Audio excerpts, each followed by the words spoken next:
وَهَذَا صِرَاطُ رَبِّكَ مُسْتَقِيمًا قَدْ فَصَّلْنَا الْآيَاتِ لِقَوْمٍ يَذَّكَّرُونَ۔ اور یہ آپ کے پروردگار کا سیدھا راستہ ہے، ہم نے آیتوں کو نصیحت حاصل کرنے والوں کے لیے صاف صاف بیان کر دیا۔ لَهُمْ دَارُ السَّلَامِ عِنْدَ رَبِّهِمْ وَهُوَ وَلِيُّهُمْ بِمَا كَانُوا يَعْمَلُونَ۔ ان کے لیے ان کے رب کے پاس سلامتی کا گھر ہے اور وہی ان کا دوست ہے ان کے اعمال کی وجہ سے۔ وَيَوْمَ يَحْشُرُهُمْ جَمِيعًا يَا مَعْشَرَ الْجِنِّ قَدِ اسْتَكْثَرْتُم مِّنَ الْإِنسِ وَقَالَ أَوْلِيَاؤُهُم مِّنَ الْإِنسِ رَبَّنَا اسْتَمْتَعَ بَعْضُنَا بِبَعْضٍ وَبَلَغْنَا أَجَلًا وقال أولياؤهم من الإنس ربنا استمتع بعضنا ببعض وبلغنا أجلنا الذي أجلت لنا قال النار مثواكم خالدين فيها إلا ما شاء الله إن ربك حكيم عليم۔ اور جس دن اللہ ان سب کو جمع کرے گا اور فرمائے گا، اے جنات کے گروہ، تم نے انسانوں کو گمراہ کرنے میں بڑا حصہ لیا، تو انسانوں میں جو ان کے دوست ہوں گے وہ کہیں گے، اے ہمارے پروردگار، ہم میں سے ہر ایک نے دوسرے سے فائدہ اٹھایا اور اس مدت کو پہنچ گئے جو تو نے ہمارے لیے مقرر فرمائی تھی۔ اللہ فرمائے گا، اب تمہارا ٹھکانہ دوزخ ہے، اس میں تم ہمیشہ ہمیشہ رہو گے۔ ہاں اگر اللہ ہی کو منظور ہے تو دوسری بات ہے، بے شک آپ کا پروردگار حکمت والا اور جاننے والا ہے۔ وَكَذَلِكَ نُوَلِّي بَعْضَ الظَّالِمِينَ بَعْضًا بِمَا كَانُوا يَكْسِبُونَ۔ اور اسی طرح ہم ظالموں کو ان کے اعمال کے سبب ایک دوسرے پر مسلط کر دیتے ہیں۔ صدق اللہ العظیم وصدق رسولہ الکریم وصدق المہدی الموعود العظیم۔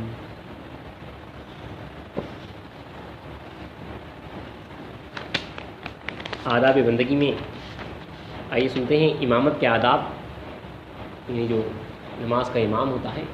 اس کے جو آداب۔ ایک اہم رکن ہے، جیسے امامت جو ہے، نماز امامت کا جو رول ہے وہ کوئی آسان رول نہیں ہے، اس کی اتنی اہمیت ہے کہ جو ہے اس کے کاندھے کے اوپر جو ہے تمام مقتدین کی نماز ہے، اور یہ جو ہے اللہ تعالیٰ کے حضور وہ کھڑا ہو رہا ہے، کوئی معمولی بات نہیں ہے جہاں پہ جو ہے وہ اپنی نماز اور پورے دوسروں کی جو ہے نماز کو لے کے جو ہے آگے بڑھ رہا ہے۔ یہاں پہ اہم چیز جو ہوتی ہے وہ خشیت الہی، وہ اللہ تعالیٰ کا خوف، اس کی خشیت، اس کی خوف ہوتی ہے کہ اللہ رب العزت کی جو ہے وہ آگے کھڑا ہو رہا،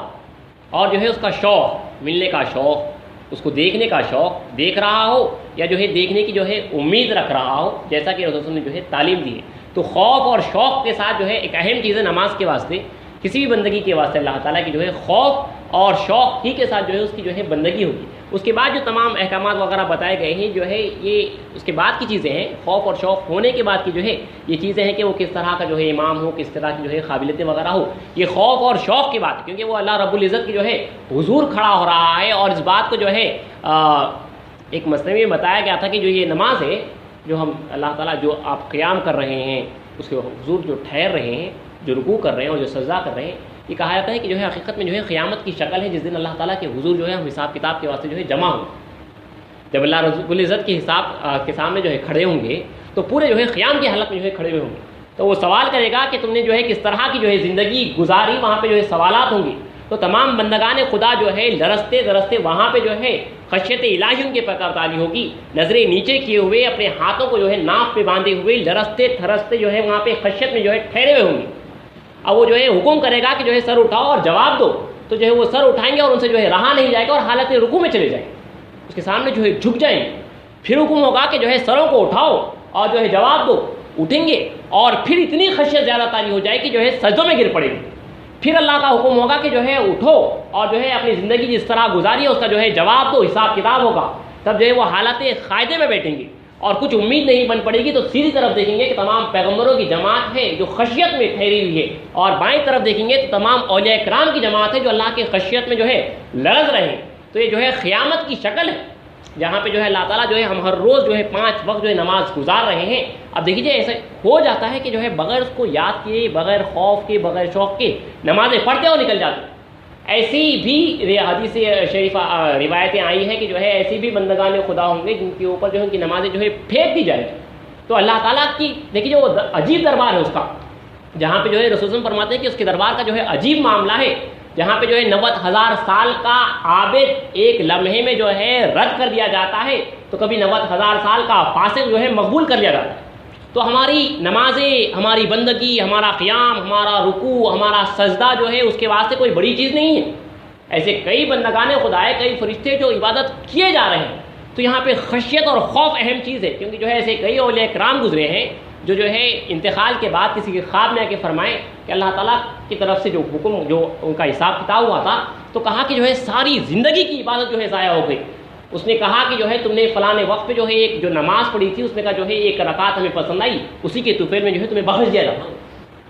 ایک ولی جو ساری زندگی جو خشیت میں گزارا کرتے تھے، تو وہ اولیاء کرام تھے جو اللہ تعالیٰ کی خشیت میں، خوف میں جو نمازیں پڑھا کرتے تھے. رسول اکرم صلی اللہ علیہ وسلم جب نمازیں پڑھتے تھے تو روایتوں میں آیا کہ جو ہے جیسے ہانڈی جیسے گرم ہوتی ہے، اس طرح جو ہے آپ کے سینے سے جو ہے آوازیں آتی تھیں. حضرت علی رضی اللہ عنہ جب اذان کی آواز سنتے تو جو ہے آپ لرزنے ترزنے لگتے، کیونکہ جو ہے آپ کانپنے لگتے، آپ کے جسم میں جو ہے کپکپی شروع ہو جاتی، کیونکہ اس کے حضور جا کے اس کی جو ہے عبادت کرنا ہے، اس کا جاب کرنا ہے، کوئی معمولی بات نہیں. ہم جو ہے اپنی کمپنی کے ایم ڈی کے سامنے جب ٹھہرتے ہیں اور بچہ ایک پرنسپل کے سامنے جب ٹھہرتا ہے تو وہ جو ہے بالکل باادب ہوتا ہے. اب یہ جو ہے اپنی جان کے مالک خدا عز و جل کے جو ہے حضور ٹھہر رہے ہیں، تو یہاں پہ سب سے بڑی خشیت اور خوف ہے، اور یہاں پہ آزمائش ہے اللہ تعالیٰ کی. اسی لیے جو ہے وہ کہہ رہا ہے کہ ویل ہے ان لوگوں کے واسطے جو ہے اپنی نمازوں کو جو ہے بغیر غفلت کے ساتھ جو ہے ادا کر دیتے ہیں. یعنی جو ایک سخت عذاب ہے، اللہ تعالیٰ کہہ رہا ہے کہ ہلاکت ہے ان کے اوپر جو ہے کاہلی کے ساتھ جو ہے اپنی نمازیں پڑھ کے اور نکل جاتے ہیں. ایسے کئی لوگ ہوتے ہیں، اسی لیے ہمارے پاس یہی سکھایا گیا ہے. اور بعض بندگان خدا ہوتے ہیں جو واصل ہو کے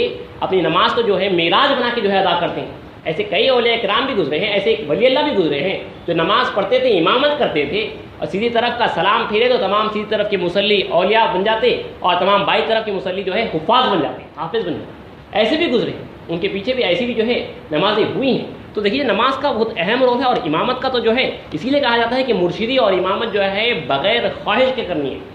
ہے. کوئی خواہش کے ساتھ جو ہے امامت اور مرشدی جو ہے نہیں کی جاتی. بہرحال امامت کا جو ہے ایک اہم رول ہے. سب سے اہم چیز اس کے اندر جو ہے خشیت ہے، خوف ہے، اور اللہ تعالیٰ کا جو ہے شوق ہے، اس کی ملنے کا شوق، اس کی بندگی کا جو شوق ہے. غلام وہاں پہ جو ہے ایک بندہ جو غلام ہے حقیقی، وہاں پہ بندگی ہے، وہ ٹھہر کے جو عبادت کرے گا، وہ اہم رول ہے. اس کے بعد جو چیزیں ہیں، کن لوگوں کی امامت جو درست اور افضل بتائی گئی ہے، جو کرائٹیریا جو بتایا گیا ہے جو علماؤں کی طرف سے، وہ آپ کے سامنے جو ہے پڑھا جا رہا ہے. کہ لکھا ہے کہ جو ہے امامت کن لوگوں کی جو ہے درست ہے، افضل ہے. لکھا ہے کہ جو ہے پہلا، عالم فاضل یا فقی، نماز کے مسائل جاننے والا، وہ شخص جو ہے نماز کے مسائل کو جاننے والا. اور یاد رکھیں اپنے سے پہلے حدود دائرہ میں سنا ہے کہ جب حدود دائرہ بیان کیا جا رہا تھا، ہمارے دائروں میں جو ہے تمام فقراء کرام رہتے تھے، اور جو ہے فقیر ہی کو جو ہے نماز کے واسطے جو ہے امامت کے واسطے آگے بڑھا. اور ایسا بھی نہیں ہے کہ ہمارے پاس فقراء کرام جانتے نہیں تھے، بلکہ جو ہے ہمارے پاس فقراء کرام جو ہے بہترین قاری ہوتے ہیں. ہفت قرات جاننے والے بھی جو ہے، 7 قرات جاننے والے بھی جو ہے ہمارے پاس جو ہے فقراء کرام گزرے ہیں. اور ہمیشہ مرشد جو ہے امامت نہیں کرتے، بلکہ جو حافظ ہوتا یا جو اچھا قاری ہوتا، وہ جو ہے امامت کے واسطے مقرر ہوتا. مہدی موعود علیہ السلام کے پاس اکثر جو ہے بندگی میں لاڈ شاہ رضی اللہ عنہ جو ہے امامت کیا کرتے تھے. ثانی مہدی رضی اللہ عنہ کے پاس جو ہے شاید غالباً بندگی میں حسن رضی اللہ عنہ جو ہے امامت کیا کرتے تھے. اسی طرح سیدنا خاتون نشت کے دائرے میں اور حال تک قریب دوسرے دائروں میں بھی جو ہے دوسرا کوئی شخص جو حافظ ہو، فقیر ہو، جو اچھا حافظ ہو، جو قرآن زیادہ جانتا ہو، جو اچھا قاری ہو، اس کو جو ہے امامت کے واسطے جو ہے آگے بڑھایا جاتا تھا. بندگی میں سے محمد خاتم کار کے دائرے میں بندگی میں سے سلام اللہ رضی اللہ تعالیٰ جو ہے امامت کیا کرتے تھے. تو اس طرح جو ہے جو اچھا حافظ ہوتا، جو اچھا قاری ہوتا، جو ان مسائل سے واقف ہوتا، اس کو جو ہے امامت کے واسطے جو ہے آگے بڑھایا جاتا. تو لکھا ہے کہ پہلا شخص جو ہے عالم فاضل یا فقی، نماز کے مسائل جاننے والا ہو، اور دوسرا قاضی جو عربی کے قاعدے سے جو ہے اچھی طرح واقف ہو، اور تیسرا شک و شبے کی باتوں سے پرہیز کرنے والا ہو. اور 2 قابل شخصوں میں، یعنی 2 قابل شخص، دونوں بھی قابل ہیں، تو جو اس میں جس کی عمر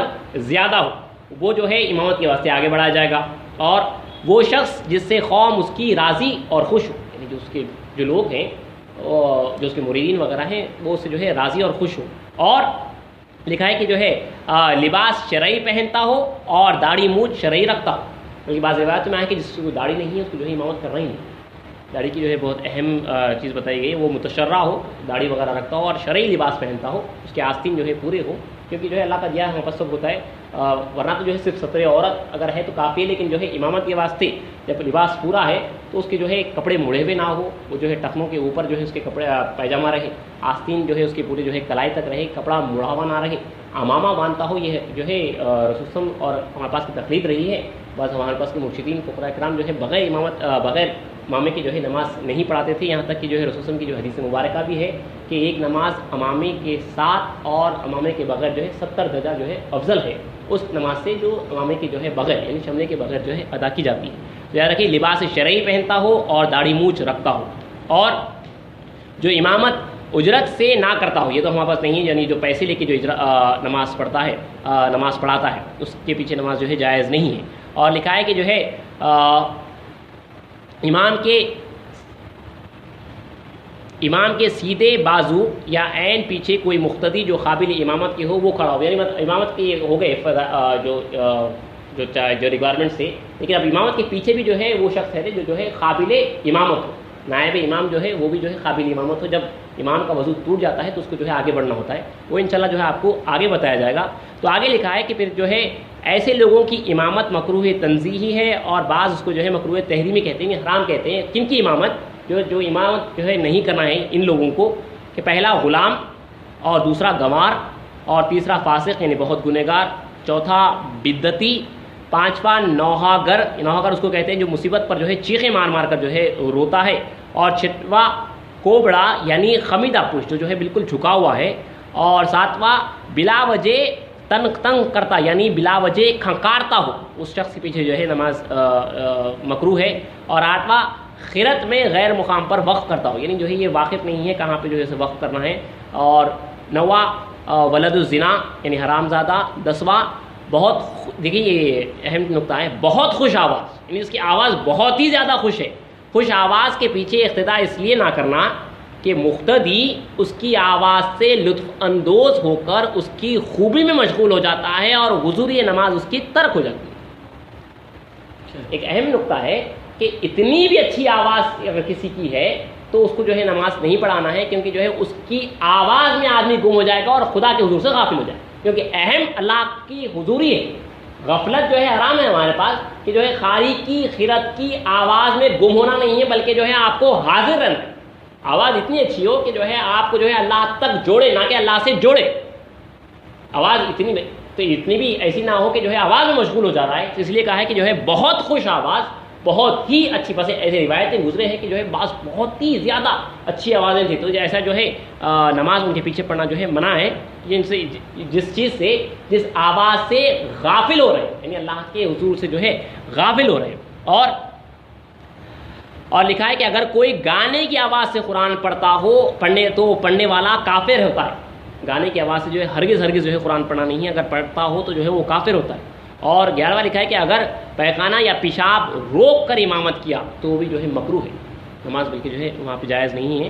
اور 12واں شطرنج 25 جوا کھیلنے والے کے پیچھے بھی جو ہے نماز جو ہے مکروہ ہے۔ 13واں شرابی، 14واں نو مسلم یعنی جو نیا مسلمان ہے جو بھی تمام مسائل سے جو ہے واقف نہیں ہے۔ 15واں اندھا شخص، اس کے پیچھے بھی جو ہے نماز مکروہ ہے۔ اور 16واں کان کا بہرا، اگر کوئی شخص بہرا ہو تو مشکل ہوتی ہے، اگر لقمہ دینے وغیرہ میں جو ہے نماز کے واسطے جو ہے مشکل ہو جاتی ہے، اس لیے جو ہے اس کے پیچھے بھی نماز مکروہ ہے۔ 17واں نابالغ لڑکا، وہ بچہ جو ابھی بڑا نہیں ہوا ہے، 12-13 سال کا بھی جو ہے نہیں ہوا ہے۔ اور 18واں احمق، جو کچھ یعنی بیوقوف شخص جو کچھ پڑھا لکھا ہے لیکن مسائل نماز نہیں جانتا۔ 19واں دیوانہ شخص، اس کے پیچھے بھی نماز جو ہے مکروہ ہے۔ 20واں جس کو شدت سے کھانسی ہو، بہت زیادہ جو ہے کھانستا ہو، اس کے پیچھے بھی جو ہے نماز مکروہ ہے۔ اور آخری لکھا ہے کہ جو ہے جس کی آواز اتنی خراب ہو جس سے لوگوں کو بیزاری ہو، تو اس شخص کے پیچھے بھی جو ہے نماز مکروہ تنزیہی ہے۔ اور مکروہ کے بارے میں اسی کتاب میں لکھا ہوا ہے کہ مکروہ جو نماز مکروہ ہو جاتی ہے، وضو مکروہ ہو جاتا ہے، وہ اس طرح ہے کہ جو ہے آپ کھانا کھا رہے ہیں اور آپ کو بہت زیادہ مکھیاں جب گھیر لیتی ہیں کھانے کو، تو کس طرح سے وہ کھانا آپ کراہت کے ساتھ کھاتے ہیں، کھانا تو کھا لیتے ہیں، کراہت جو ہوتی ہے، اسی طرح ان چیزوں سے جو ہے اللہ تعالیٰ کو کراہت ہوتی ہے۔ جو مکروہ اس کو ڈیفائن کیا گیا ہے علماء نے لکھا ہے کہ جو ہے اب نماز تو ہو جاتی ہے اور وضو وغیرہ بھی ہو جاتی ہے، جہاں جہاں پہ آپ کو مکروہ کا لفظ آیا ہے آپ ہمیشہ یاد رکھ لیجیے، کراہت سے مکروہ کا لفظ ہے، تو اسی طرح ہے جس طرح آپ کھانا کھا رہے ہیں، مکھیاں ہیں آپ کو کراہت کے ساتھ کھانا کھا رہے ہیں، اسی طرح یہ نمازیں وغیرہ ہو جاتی ہے لیکن کراہت کے ساتھ ہوتی ہے، وہ مکروہ جو کا ابھی بتایا گیا ہے، یہ نماز ہوتی ہے لیکن جو ہے مکروہ ہو جاتی ہے نماز ایسے لوگوں کی امامت سے۔ اللہ چاہا تو پھر اللہ چاہا تو کل کی نشست میں جو صف وغیرہ کی اہم چیز ہے، جماعت میں صف ہوتی ہے، صف کی درستی، صف میں کیسا ٹھہرنا اور نائب امام کا کیسا ٹھہرنا ہے، اور صف میں جو ایک دوسرے کو کاندھا لگا کے ٹھہرنا کرنا ہے، اس کی جو فضیلت ہے اللہ چاہا تو کل کی نشست میں بیان کی جائے گا۔ واقعی